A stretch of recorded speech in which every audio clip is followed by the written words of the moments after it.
뭐 소규모로 모이는 자리이고 새로운 많은 처지라 특별한 소개할 건 없을 것 같습니다. 오늘 박문수 박사님께서 사실 저희가 그 네 사람이 모인 분이 좀 집단적으로 공동의 토론을 통해서 그 방향을 찾아가고 결론을 내려간다는 원칙하에 있지만 오늘은 박문수 박사님 특별히 그 중에서 종교평화지수 제정의 절차와 과정 또는 그 방안에 대한 이야기를 좀 구체적으로 자료를 만들어 오셨습니다. 그래서 오늘 이것을 같이 읽고 향후 이제 지수 작업을 다음번에는 지수 작업을 구체적으로 어떻게 해 나가야 될지를 논의하는 과정이지만 또 오늘 굉장히 중요한 방향을 오늘 정하는 중요한 시간인 것 같습니다. 오늘 박문수 박사님이 평화지수 제정 절차와 지표 선정 방안에 대해서 시간 특별히 뭐 제약 없이 그냥 쓰시고 네. 저희 이어서 자연스럽게 토론을 해나가도록 수로 환영하고 하겠습니다. 반갑습니다. 더운데 고생들 많으시죠? 저는 지난 작년에 하셨던 작업 결과를 이제 꼼꼼히 읽고 발표자와 토론자들께서 주의해야 될 내용이다 또는 염두에 둬야 될 내용이다라고 하셨던 것들을 꼼꼼히 다시 뽑아서 가능하면 이 내용들을 충분히 여기에 담으려고 노력해 보았습니다. 그리고 이왕이면 좀 그걸 다 반영하면서도 단순하게 지수할 수 있는 그런 방안으로 요약해 보는 게 좋겠다 싶어서 나름대로 정리를 해보았습니다. 표가 중간에 크게 몇 장이 들어가기 때문에 그걸 빼고 나면 내용이 별로 안 되기 때문에 정확하게 읽고 이해하시는 게 도움이 되실 것 같아서 같이 읽으면서 제가 필요한 부분만 설명을 드리도록 하겠습니다. 종교평화 개념은 일단 제가 나름대로 조작적인 정의를 내려갔고요. 그다음에 그것이 종교평화 개념의 제정을 위해서 필요한 전제 조건들에 대해서 몇 가지를 한번 생각해 보았습니다. 첫 번째, 종교평화 개념의 범위. 종교평화는 앞에서 살펴본 대로, 여기서 앞에라고 하는 것은 작년에 했던 작업을 말씀드리는 것이고요. 거기서 여러 저자들과 발표자, 우리 토론자들이 말씀하셨다시피 매우 복잡하고 넓은 개념입니다. 종교 간 갈등 없는 공존 상태, 스타투스코어와 같은 소극적 개념에서부터 일상화된 종교들이 자신의 경계를 허물고 소속 신자들에게 다른 교파 또는 이웃 종교를 선택할 수 있도록 적절로 권장하는 상태 같은 그런 개념에 이르기까지 그리고 그 사이에 존재하는 스펙트럼 내의 다양한 상태를 포괄하는 까닭에 종교평화가 쉽게 정의되기가 어렵다 이런 뜻이고요. 이 방식은 종교평화 개념을 정의할 때는 유용하지만 지수화 작업에는 적절치 않은 면이 있습니다. 우선 이 정의를 선택하게 되면 종교평화의 목표를 부각시키는, 즉 종교평화라고 하는 의미가 더 잘 드러나게 하려면 갈등이 있을 때 더 잘 드러나기 때문에 갈등과 같은 부정적 상황이 잘 드러나지 않아서 그래서 오히려 의미가 잘 살지 않는다. 그렇기 때문에 기존의 평화지수들은 대부분 갈등 상황을 포함해서 만들었다는 것을 제가 보게 됐습니다. 그리고 실제 지수화 작업 과정에서 종교평화를 긍정적인 측면으로만 한정하면 소극적 평화에서 적극적 평화에 이르는 단계를 세밀하게 나누기가 쉽지가 않다는 문제점이 있었습니다.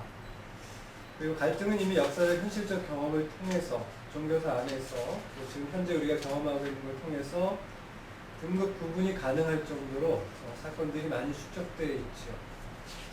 그리고 종교평화 경험 가운데 특히 적극적인 평화 사례는 거의 발견되지 않고 있고요. 그래서 등급을 세분화하기가 쉽지 않다는 것입니다. 따라서 갈등과 같이 부정적인 상황을 포함시키는 것이 지수화 작업에는 더 현실적이지 않겠는가. 그리고 이 커플의 모델은 우리 이영근 선생님께서 소개해 주셨는데 제가 여기 논문을 다시 찾아서 보니까 최악에서 최선의 상태를 15단계 또는 등급으로 구분했고 여기에서 우리가 소극적 평화라고 정의한 게 8등급에 속해 있었고요. 이 등급을 기준으로 위로 올라갈수록 긍정적인 상태, 또 95단계는 부정적인 상태로 간주하는 것으로 되어 있고, 또 이 갈등의 그 수준에 따라서 등급화가 가능할 정도, 이게 폭력의 양이나 질로 봤을 때 등급이 가능하다, 이 등급화가 가능하다는 것을 이 모델이 보여주고 있습니다. 수집이 가능한 자료들을 토대로 주관적이긴 하지만 위계적 등급으로 나누는 것이 작업하는 데 더 편리하고 이 방식이 적절하다고 판단되었습니다. 다만 우리의 작업의 경우에는 긍정적인 상태가 부정적인 상태만큼 등급을 세분화하기 어려운 점이 있어서 소극적 평화 개념이 중간보다는 조금 더 높은 7 혹은 8단계 정도가 되면 어떻겠나 하는 것이 저의 생각이고요.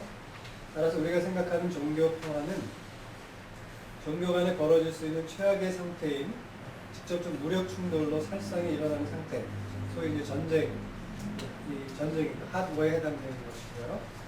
그리고 목표로 삼아야 하는 최선의 상태를 모두 포괄하는 개념으로 정의하는 것이 적절하지 않겠나, 이게 저의 의견입니다. 또 앞에서 다루고자 하는 이제부터는 이제 전제 조건인데요. 지금 제가 다뤘던 영역은 대부분 종교 간 평화를 이야기하고 있습니다. 일반적으로 경험하고 또 종교의 경계를 넘어서 일반 언론에서도 쉽게 발견할 수 있는 사건들이기 때문에 그렇습니다. 그러나 종교 내부에서 일어나는 갈등처럼 국민적인 공분을 사거나 해당 종교 소속 신도들끼리 정신적 안정에 불화를 가져오는 경우도 있습니다. 종단 내부에서 같은 성원들끼리 권력, 이익 배분, 교리적 해석의 차이를 놓고 벌어지는 갈등의 경우가 여기에 해당된다고 볼 수 있겠습니다. 물론 종단을 모범적으로 운영하고 또 종단이 모범적으로 대사회 활동을 하고 훌륭한 종교인을 배출하는 것과 같이 종단 내부의 일이지만 종교와 평화를 촉진하는 긍정적인 사례들도 여러 발견할 수 있습니다. 이러한 모습은 이웃 종교뿐 아니라 시민사회에도 긍정적인 영향을 끼쳐 사회 평화에도 기여한다고 봅니다. 이러한 점을 고려하면 종교 간 평화는 종교 간 평화와 종교 내부의 평화를 아우르는 개념이 되어야 하겠습니다. 그러나 이 경우 지수 작업에 어려움이 있습니다. 이 다른 차원을 하나의 차원으로 묶어서 지수를 만들기가 어렵기 때문에 이 둘을 포함하게 된 차원이 다른 현상들을 동일 범주로 묶어야 하는 어려움이 발생합니다. 이로 인해서 종교 평화 범주에는 두 영역을 모두 포함시키되 지수 작업은 여러 개로 나누어서 하는 것이 현실적이지 않겠는가. 이 두 영역을 별개 영역으로 구분한다는 것입니다. 그러니까 종교 내부의 평화, 종교 간 평화 이렇게 나눠서 하고 나중에 이걸 함수를 만들면 이 별도로 평정해서 지수를 함수화해서 산정하게 되면 1년에 전체에 내는 그 지수는 이 종합한 걸 내는 것이고, 내기 전에 이렇게 각 영역별로 따로따로 만들어서 지수를 만드는 게 좋지 않겠나. 따라서 종교 평화의 조사 대상으로는 종교 간 평화, 종교 내부의 평화를 아우르되 지수 작업에서는 이 둘을 별도로 구분해서 지수를 만들고 최종 지수는 두 지수 하나로 연결한 함수를 적용해 산출하는 방식을 따르면 좋겠다. 작년에 이제 여러분들이 얘기하신 게 목표 지향적인 종교 평화라는 것은 종교 간, 종교 내 시민사회와의 관계를 포함해서 포괄적으로 정의했으면 좋겠다라고 하는 것이 여러분들의 의견이셨고요. 종교 간, 종교 내를 하다 보니까 역시 또 걸리는 문제가 있었습니다. 그게 뭐냐면 이 종교가 정부와 갈등하는 경우도 있죠. 그리고 이 시민사회와 충돌하는 경우도 있습니다. 이 네 가지 차원이 다 반영이 돼야만 좋은 결과를 볼 수 있지 않겠다. 그러면 제 주장대로라면 이 네 영역을 따로따로 만들어서 그 다음에 이 전체 지수는 이걸 종합하는 방식으로 내는 게 현실적이지 않겠느냐라고 하는 것이 저의 의견입니다. 그러면 여기에 필요한 자료들을 어떻게 수집할 것이냐. 그러면 이제 목적에 따라서 볼 수 있겠는데요.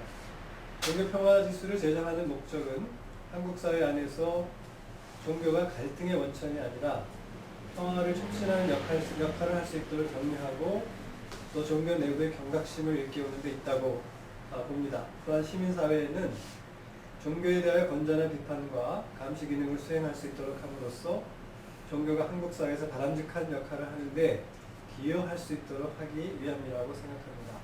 그래서 종교가 자기 내부, 종교 간, 시민사회, 정부와의 관계 등에서 평화의 원천이 되도록 하려는 것이 이 지수를 제정하는 목적이 되어야 할 것이다. 그럼 이렇게 본다면 여기에 따른 자료 수집 방법은 여기 이제 하위 범주이기 때문에 이렇게 되면 좋을 것 같습니다. 자료 수집 방법은 이 목적을 위해 우리는 종교 평화 지수를 통해 종교가 보여주어야 할 바람직한 모습과 보여주지 않았으면 하는 바람직하지 않은 모습에 관련된 사례들을 수집하게 될 것입니다.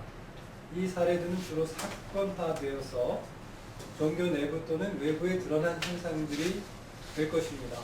최근에 충현교회 같은 것처럼 이미 사건화되어서 종교 외부에 드러난 경우라고 할 수 있죠. 그런데 그전에는 이 바깥으로 드러나기 전에는 내부에서는 알고 있었을 것입니다. 그래서 이렇게 종교 내부에서 또는 외부에서 관찰되는 현상들이 자료 수집 대상이 되어야 될 것이다.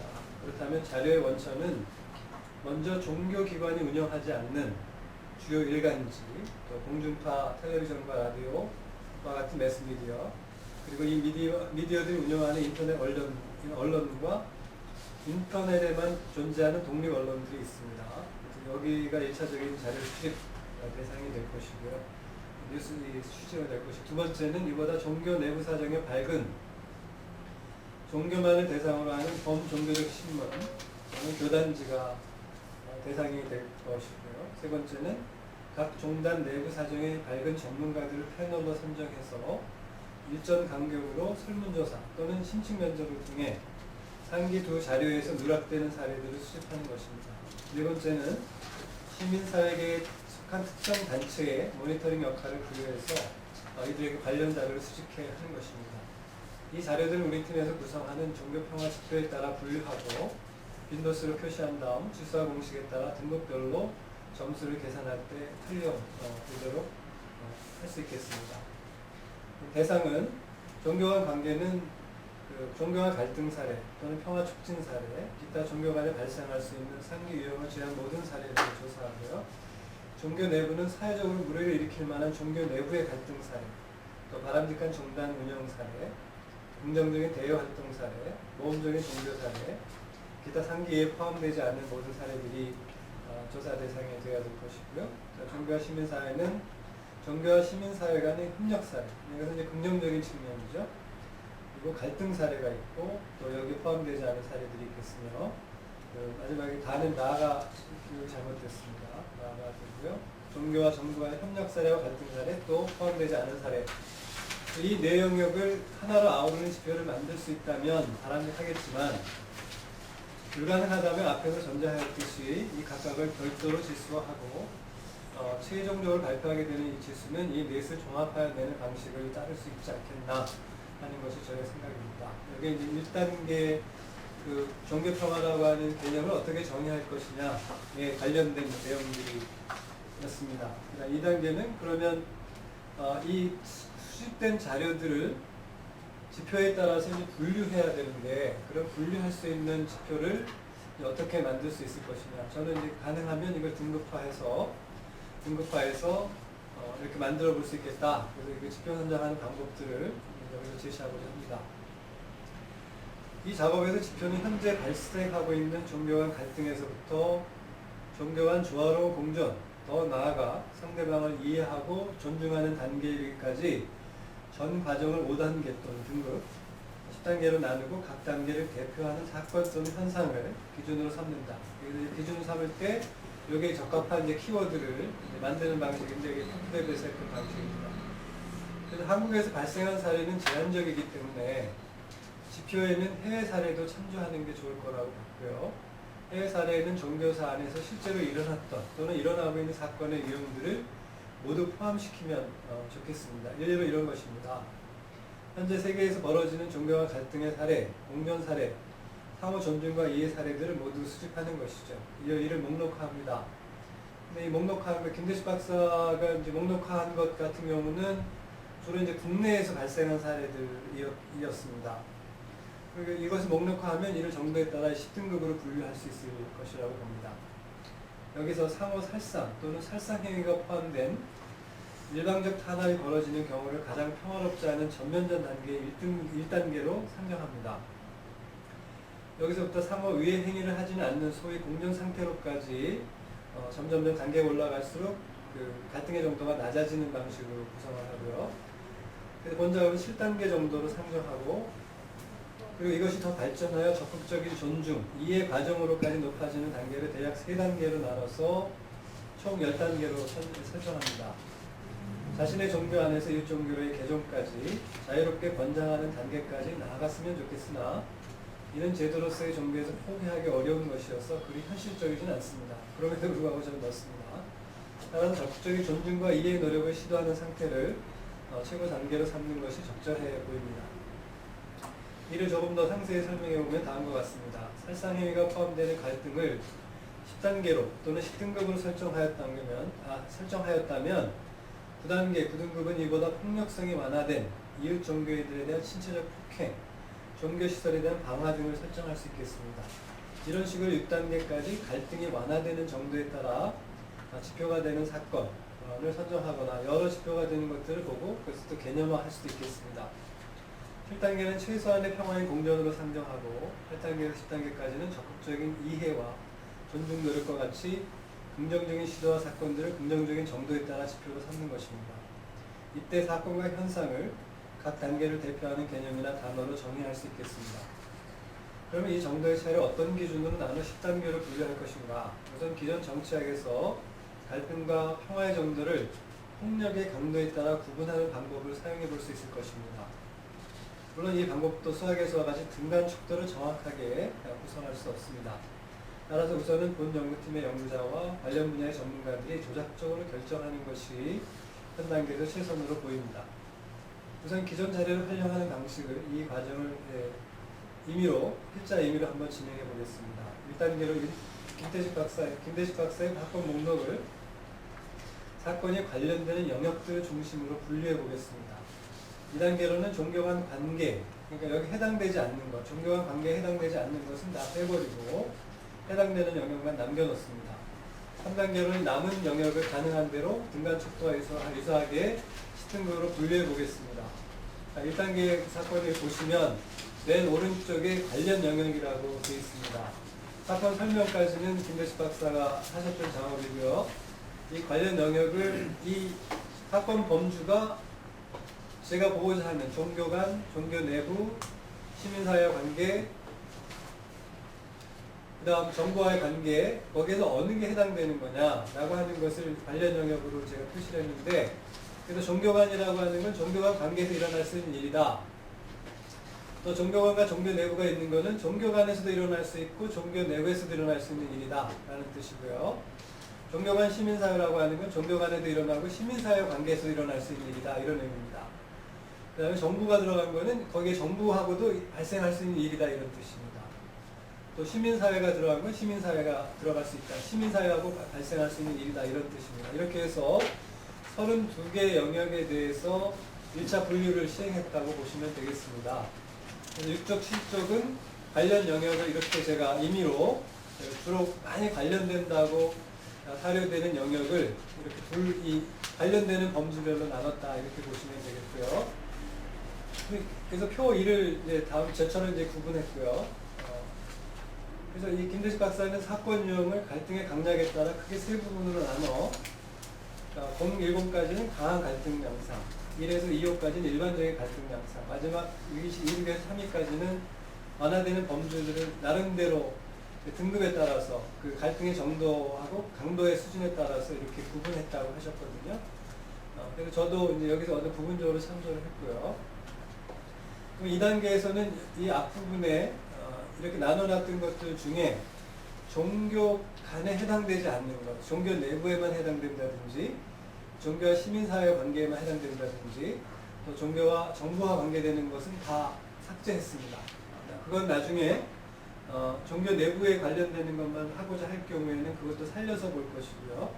여기서는 종교 간에, 그리고 종교 간에 해당되는 것만, 종교와 관계에 해당되는 것만 살려놨습니다. 이렇게 보니까 몇 개가 남느냐 하면 옆에 그 사건 범죄에 보면 원래 번호가 있고 옆에 괄호가 있죠. 그거는 이 괄호에 있는 번호가 제 1년 번호고요. 그래서 23개의 영역이 남습니다.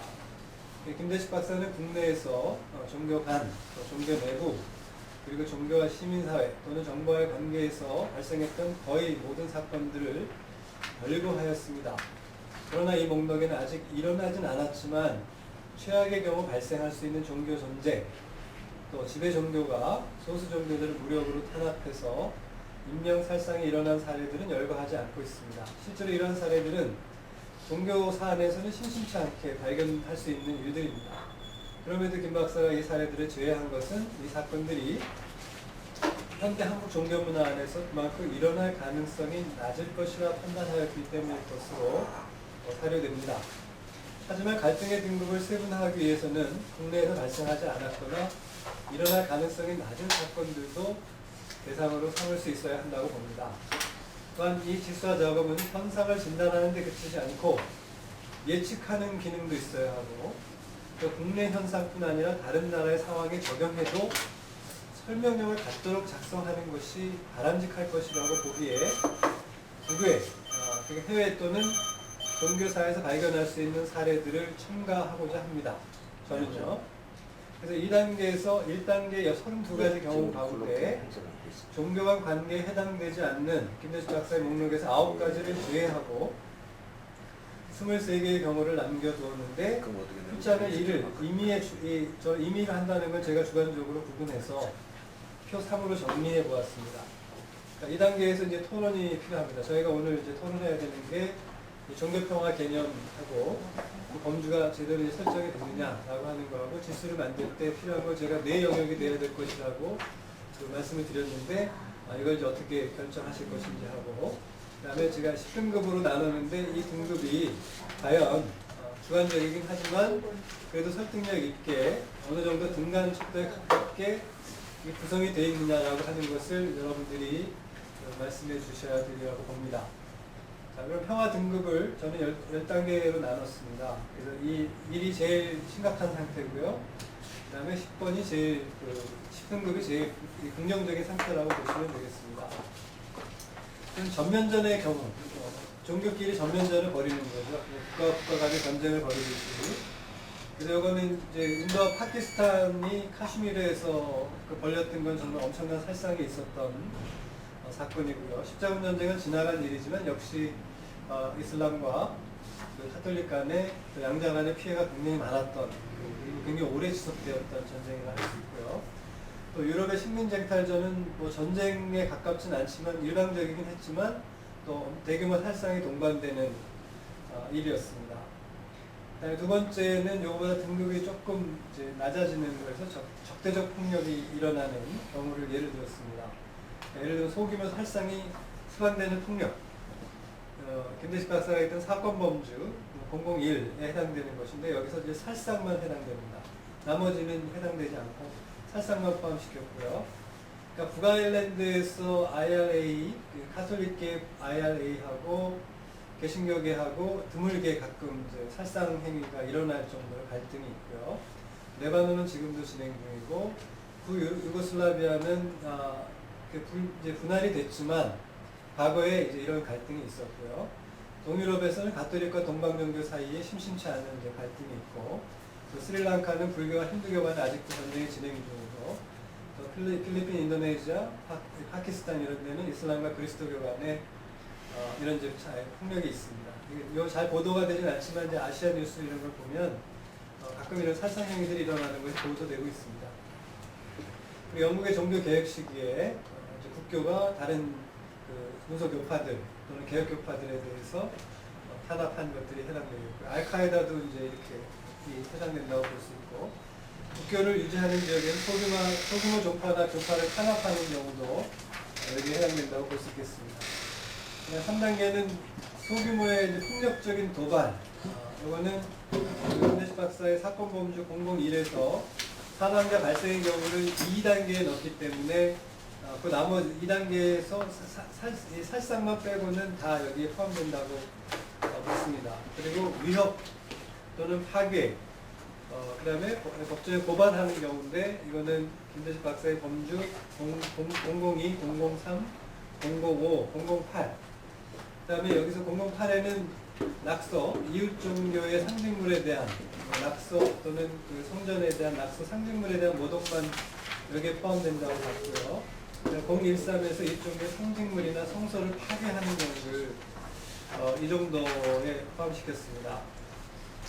그리고 이제 5단계는 비난하고 매도하고 모욕하는 것입니다. 이거는 이제 말로 하는 것이고요. 또는 글이나 말로 이렇게 그 직접적인 폭력은 행사되지 않고 말과 글로만 이루어지는 행위를 여기 포함시켰습니다. 사건 범주 006, 007이 여기에 해당된다고 보았습니다. 그 다음에 6단계는 시위와 항의, 사건 범주 004, 005, 011. 여기에 이제 011의 경우에는 정부에 대해서 종교 간의 경쟁적 요구, 이제 경쟁적 요구라고 하는 게 뭐냐면 왜 남의 종교는 해주는데 우리 안 해주느냐, 우리도 뭘 해달라라고 하는 것이죠. 009, 010, 012, 012에서는 해당 종교의 행위를 우선적으로 수용하도록 요구하는 각종 행위. 왜 저쪽 거는 똑같이 경쟁하면 다 같이 해주던가 안 해주던가 해야 되는데 그러지 말고 우리 걸 우선 해달라고 하는 행위다라고 보겠습니다. 그리고 016에는 이제 근본주의적인 태도로 인해서 다른 사람들에게 불쾌감을 유발하는 행위. 그다음 024까지가 6단계로 봤고요. 현상유지는 상호 불간섭에 기초한 적대적 행위가 부재한 상태.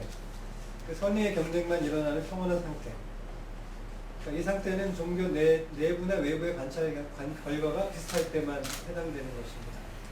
그다음에 사건 범주 026, 027, 028, 029의 경우는 종교가 협조하고 연대하는 경우라고 할 수 있습니다. 그러니까 이건 소극적 의미 협조라고 할 수 있겠고요. 사건 범주 030, 031, 032의 경우에는 이보다 한 단계 더 나아가서 동조하고 칭찬하고 격려하는 것이죠. 그 다음에 이 10단계는 개연성이 좀 떨어지지만 이웃 종교를 소속 종교인들에게 자유롭게 바로 가르치고 또 선택의 기회까지를 제공하는 경우가 가장 이상적이라고 보고 나중에 종교가 없어지는 게 11단계로서 제일 좋은데 일단 여기서는 10단계를 이렇게 선정해 봤습니다. 그러니까 오늘 발표는 여기까지입니다. 그래서 오늘 저희가 토론해야 될 내용은 여기까지고요. 이후에 이제 과정을 제가 간단하게 지난번에 KCRP의 종교평화의 이 지수작업 그 결과를 원고를 내달라고 해서 그때 쓰는 김에 이제 썼던 거를 이렇게 정리를 해서 여기 소개를 했습니다. 자, 각 단계 3단계 지수화 방법을 결정하는 것인데요. 각 단계를 대표하는 지표에 해당되는 사건들과 현상들이 일어난 빈도수를 기준으로 하는 게 현실적이지 않을까. 이를 단순히 정도가 비슷한 사건들을 묶어놓고 이 사건이 발생하는 빈도를 기준으로 점수할 것인지 그 지표 안에서 다 새롭게 다른 측정 방법을 구상할 것인지는 이후 과정에서 결정해야 할 것이라고 보고요. 이거는 우리가 세 번째 컬러키움 때 해야 될 과제라고 봅니다.